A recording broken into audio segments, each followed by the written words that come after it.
He just keeps on outdoing himself. What can you say? And the greatest of all time only becomes greater. Just another unimpeachable chapter. Really, I think an all-time moment in the history of tennis itself. Taking home gold at 37 years of age with one of his greatest performances of all time. No other way to slice it. Just the tip of the cap. That's the bottom line. I feel good and bad about my prediction. On one hand, I think, I was completely prepared for Djokovic to put his best foot forward, give it everything possible that he had, and assuming that he was going to be a handful for anybody. So it was no surprise to me that he played the match that he did, and that he was willing to pretty much give up anything to get this Olympic gold medal. As I said, the crowning jewel, pretty much the last missing piece in his legacy, and now he completes everything there is to win in tennis, and I think does it in a fashion that definitely would have made the wait worth it. 5 Olympics later for him to finally do it on what was probably his last best chance, but you can never put anything past him. Who's really going to be surprised if he's still out here at age 41 in 4 years? But with the stakes being what they were, I was expecting a great Djokovic performance. Now, what I did get wrong, what I was still unclear of, was how good Djokovic's best foot forward was going to be.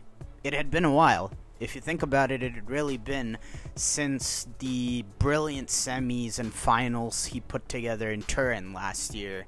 In 2024, he was yet to beat a top 10 player. He was yet to win a title. He had just made his first final of the year at Wimbledon. And, in typical Novak Djokovic fashion, with all the chips on the line and on the biggest stage, none of that ends up mattering. He played at a level today that I think, is right up there with anything of his best performances in his 30s. I would put this right up there with that 21 semi against Nadal, the 19 Aussie final, as well as a couple of patches there in that, 2018 Wimbledon to 2019 Australian Open stretch. And you'd have to include as well those aforementioned semis and finals matches in Turin at the end of last year. And listen, if you watched Djokovic closely all week, it was very clear to me that he was playing a lot better than he was at Wimbledon. I just don't know if anybody could have called the fact that he had that level in him. But truly all week long, he did have the eye of the tiger, and he really had it today. You could feel, you could see, the intensity, how dialed in he was, how much he really wanted this. I've seen Djokovic, in this late stage of his career, just not give chase to a lot of balls, do strategic energy conservation throughout certain portions of matches. That was not the case at all today. All the shackles were off. He was giving chase to everything, even balls that you thought, it's futile to even try at, because even if he puts it back, he's just going to set up an easy put away. And every single time, anything that he remotely had a chance to run down, he was gunning for it. It was just an absurd performance. I felt like the Cincinnati match was the most I'd seen him, dig in, really try to win a best-of-3 match since really his physical prime, when he could still afford to do that on a week-in, week-out basis. And this was even beyond that. It legitimately looked like he was ready to, push his body to the point of breaking to get this done. The usual, rock-solid nerves under pressure, that was present, but he was perfect in every phase of the game. His baseline rally tolerance off the charts, his serving. I thought, the last couple of years, the Djokovic serve had sort of tapered off, still in that excellent post-prime phase, but I think 2020, 2021 was when this Neo Djokovic serve was at its very best. All week long, it was right back there, and it gave him so much help today. In the first set, he was under siege a lot. For whatever reason, all week long, whether it was the doubles or the singles, the Alcaraz return had been spotty, and yeah, he did have his fair share of chances to at least put the ball back in play, which he didn't. But when he didn't, it was the Djokovic spot serving that got him out of trouble, a lot of these break points. And then in the second set, for most of the set, he's high 80% with tremendous placement and hardly losing points on serve until midway through the second. You can't say enough about the level of tennis that he brought to the table today. The basis of my prediction was that I had my doubts of just how good, again, Djokovic's best foot forward would be. I truly did not think he had this type of signature, I would say time capsule performance in him that will be one of the fixtures in his career highlight reels when he does finally hang it up. This will be right there. If I did know he had this in him, I wouldn't have been so confident in proclaiming that I thought at this point Alcaraz's best was the best on, every court that's not a low bouncing indoor hard court. And that's also something I want to talk about. Look at Novak Djokovic's resume at the Roland Garros venue in the 2020s.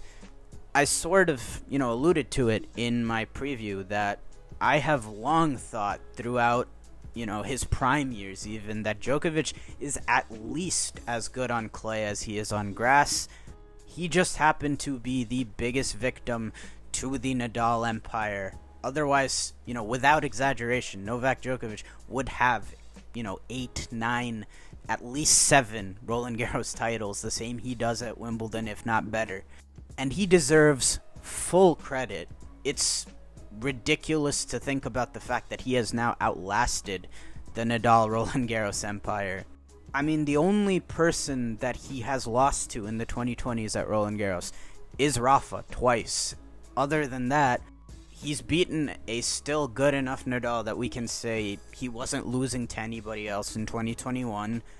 And now twice he has beaten Alcaraz on Chatrier, and already picked up more Roland Garros titles this decade than he had the entirety of the 2010s.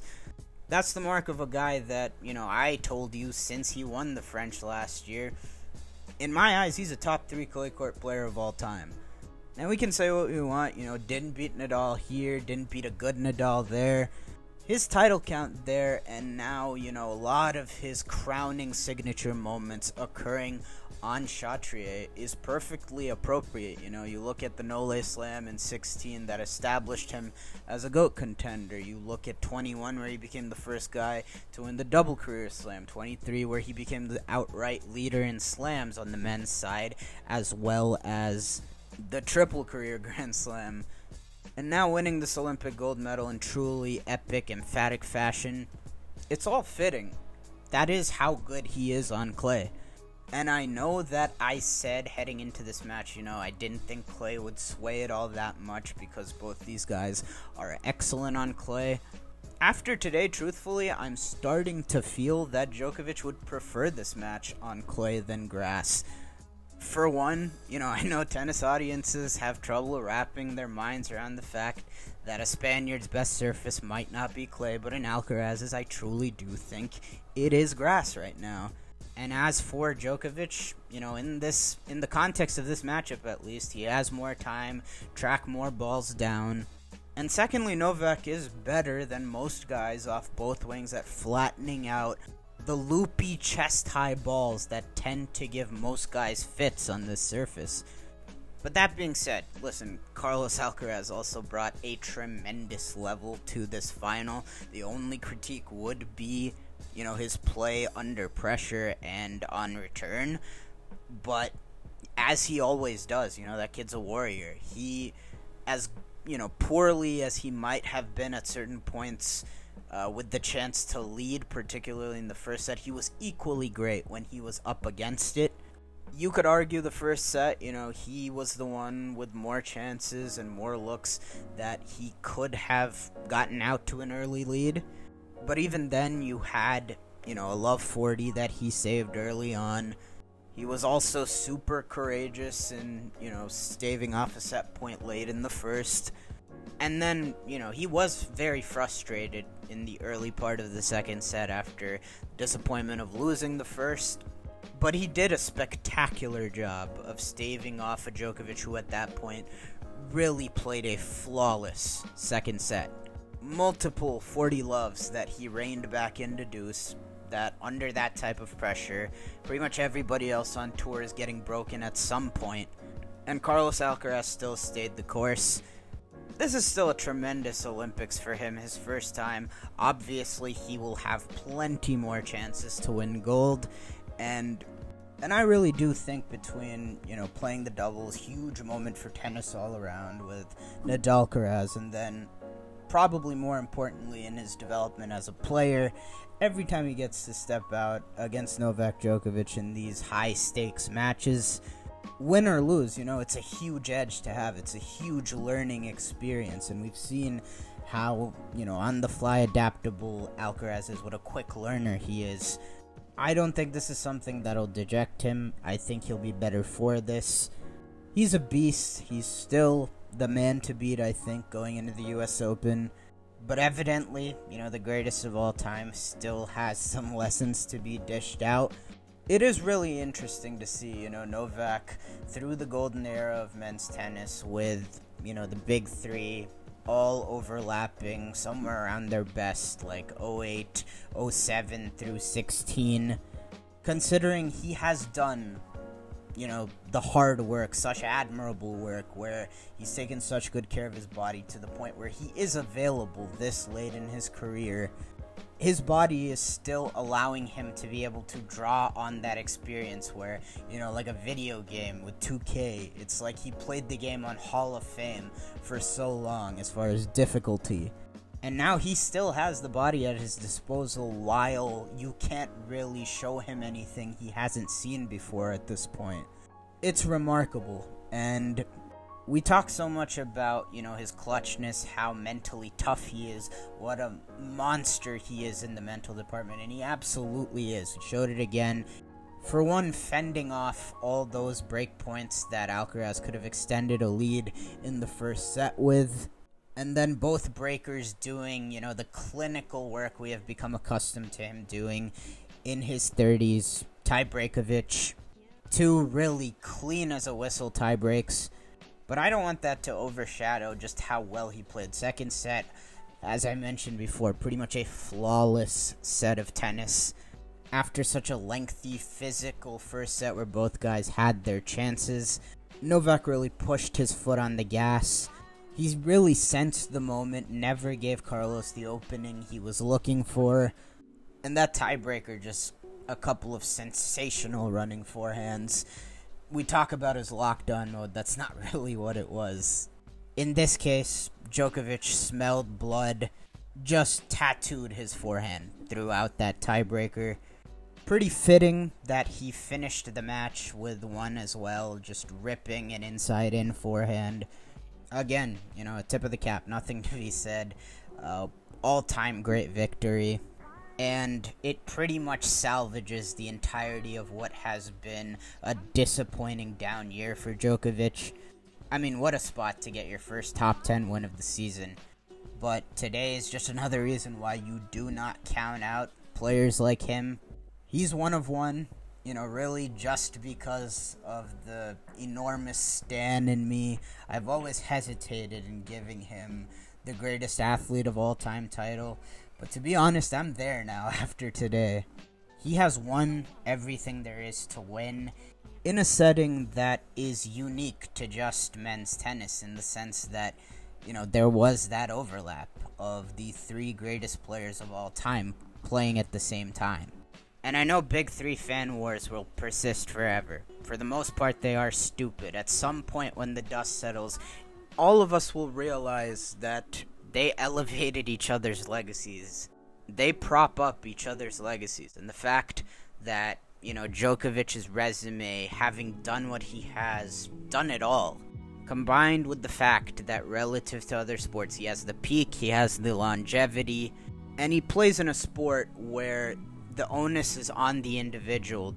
The one person is the one that has to do all the running. It's up to them to execute, to deal with the nerves. They all bear that burden, unlike the other people in this conversation, and that's what makes it so much more impressive to me, and why I am ready to call him the greatest athlete of all time.